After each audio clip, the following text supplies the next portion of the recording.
Greetings, ladies and gentlemen of the freaking internet. Oh, yes. We're here today on another beautiful Sunday afternoon. Just making things work, adding some more blocks to our ongoing palette here of all of the blocks in our quest to use at least 3 of every single block here in our current base that we are working on. That's what we're going for, and it's gonna be nice, it's gonna be sweet, it's gonna be beautiful, and I don't think it has been done before. I've seen people simply add every block into a museum, but that's not building with it. That's not fun. That's not hard enough. So, what we got going on here is using every block in culmination with each other to form a single base, be it gigantic or not. It is a single base nonetheless, and it will contain every single block in this game. Great. So, sit on back. We've got a lot to do today, and we'll see just how much progress that we can make. Here we're going to showcase 2 quick trees being made in just under a minute here. Super fast, super easy. And I love those little tiny weird moan that a zombie makes while it is being sped up. Don't know why, couldn't tell you, but it sounds funny and it amuses me, so I like to keep it in the video every now and again. Look at that, first tree already done. Easy. Can you tell we've gotten good at building these trees yet? No? Well, you better start getting ready because we are damn good at making these trees now. And it is super easy. Look at that, beautiful. And here they are. Amazing. Absolutely amazing. Now we're going in here to the Nether. We gotta keep working on our little chore that we've got going on here. And I brought along some beautiful TNT to help along the ride. However, Blackstone, I've learned, is actually very resistant to blasting. So this didn't quite work out quite the way I anticipated that it would, to be honest with you, and that's okay. You know, it is what it is, and I just really do not want to dig this out myself, so we're gonna blow it up. Oh yeah, some TNT madness. Oh, beautiful, look at that. One after another in sequential domino fashion. One falls, then the next. Beautiful. But you can see it really didn't do as much damage as I had hoped. So let's kick it off into another quick time lapse here and start the TNTification process. Let's go!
And now it's time for everyone's favorite Viking activity. That's right, the one where we get hopelessly lost and distracted in the sauce because we need a ton of redstone and other related materials that we can purge from the ground here. You know, it's always that time. In every episode, there just has to be an instance in which we get hopelessly lost trying to figure out something. Whether what that is important or not, no one really knows. But I've come down, I've found a cave, we've dug it all the way down here, and it's time to just start gathering some of the important resources. So we need at least 3 of every block. That means we need the deep slate variant as well as the regular variant of all of these blocks. So I need at least 3 in which to build with. And some of them we are going to use much more often than any of the others. That is for damn sure. As you can tell that we have used a tremendous amount of dark oak logs already. Just as one of those prime examples that we got going on. But it's without fail, every single episode has some kind of ADHD fueled insanity where I'm just like, we should go caving. We should go walking around. We should go find a spawner. We should go find something to get resources or, something to avoid the current task that I am on. And that is the damn truth, let me tell you. Yeah, yes. It's pretty funny to me, honestly, because I don't intend to get lost in the sauce. I don't intend to just randomly go off on tangents to randomly go out in the middle of the world and try to figure some stuff out. That's not something that we do, okay? It's just something that I do because I cannot stay focused on the same task for very long. That is the reason why we have been lacking in the tree department lately. That is the reason that we get damn distracted.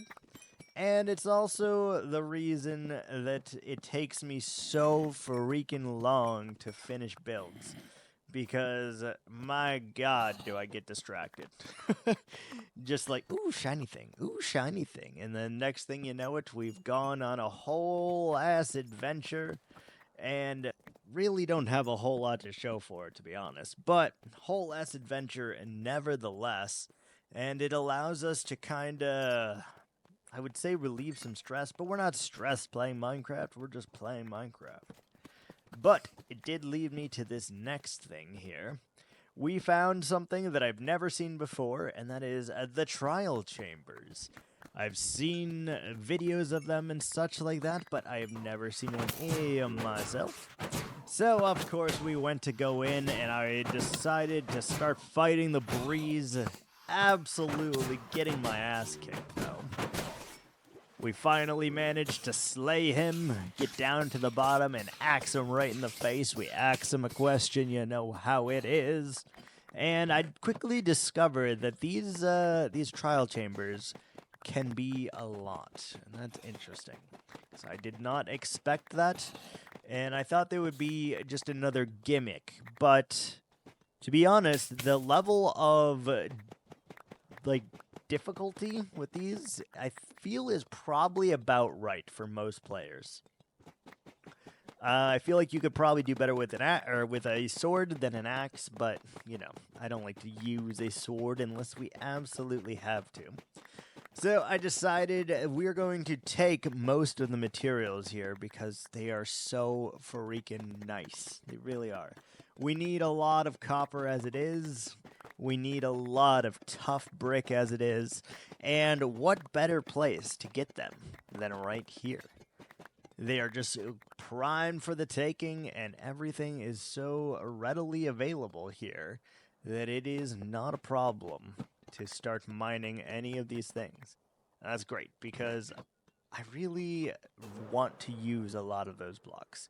So we spend a lot of time there collecting blocks only to get a little bit lost.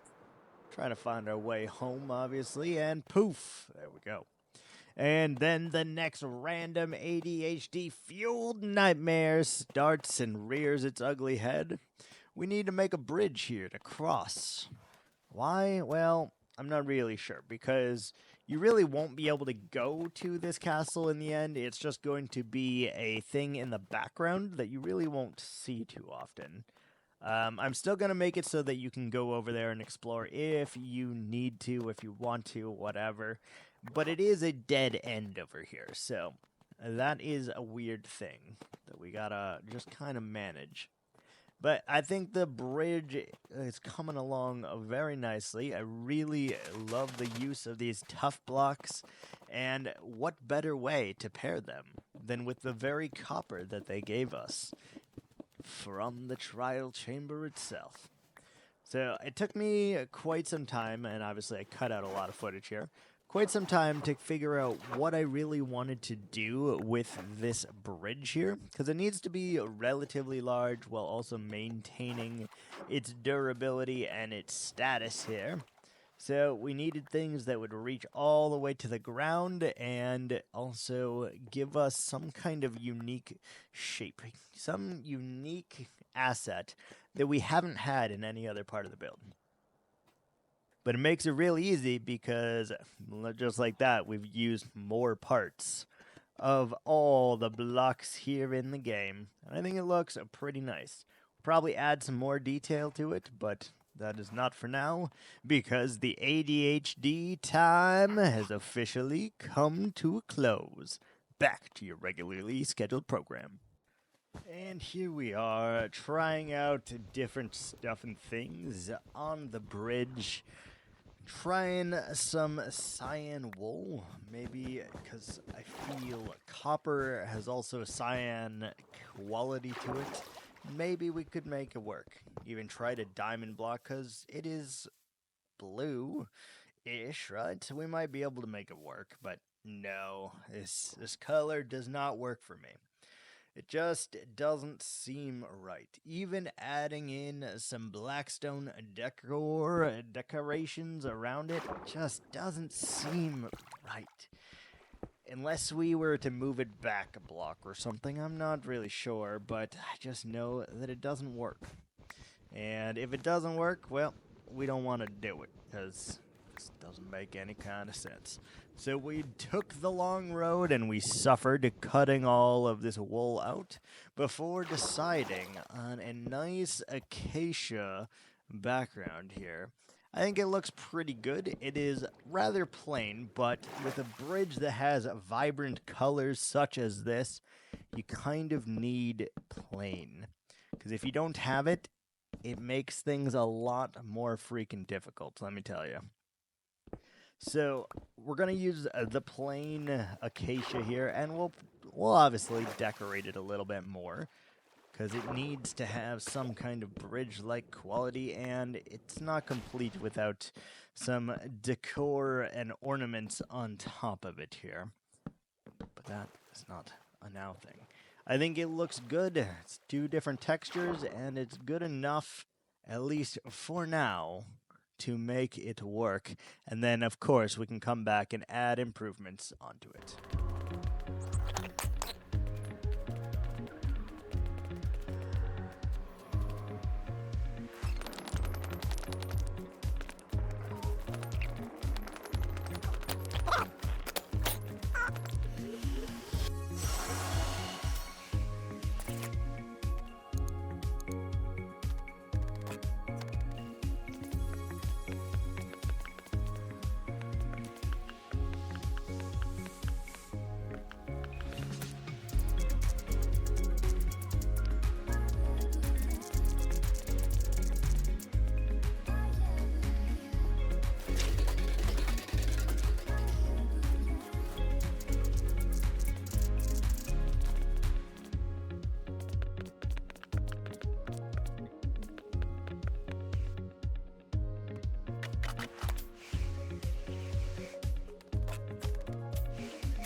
just like that, another time lapse finished.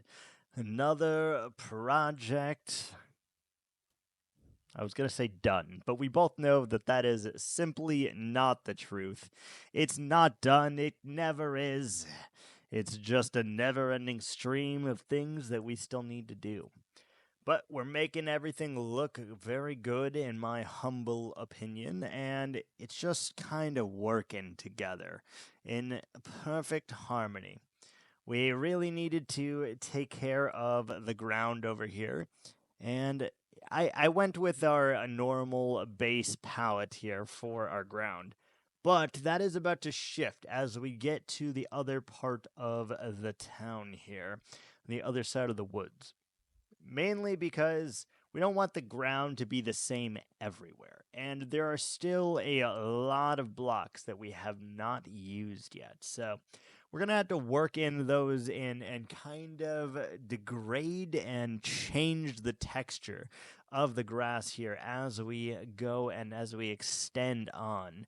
Because that is truly what is going to make this a better project than that of what it is. We have so much mud, and this is genuinely one of my favorite blocks. I really haven't used it up until this season, but I think it is such a nice texture of block. It's so great. The hardened mud, even better, because so many colors go with the dark hues of the browns and the blacks in the block palettes here. And it just works. And we need that because in order to use every single block in the game, we're really going to have to use a lot of different palettes, a lot of transitions to make things work in the way that we need them to, or else things just kind of look like one blob, and we don't want that. We want it to look like a homogenized, complete mixture of blocks, but so that you don't really notice that there is every single block in the game here. And that, my friends, is the ultimate challenge, I feel. Anyone can just put blocks in a museum, and I am definitely calling out all of those YouTube creators that I got every block in Minecraft and I put it in a museum. Okay, good for you. You know, let's try it in an actual challenge at least, please. Let's show a little effort here. I feel the YouTubes deserves that, and we owe them that. So, issuing a little bit of a jab and a poke here, but you gotta make it into an actual base. You don't just put them in a museum and have all the different blocks. That's not what we do. Anywho, that's enough jabs for me today. That is going to do it for me for today. I want to thank you all so much for watching, and until next time, guys, have a wonderful Merry Christmas. See you next time. Ciao!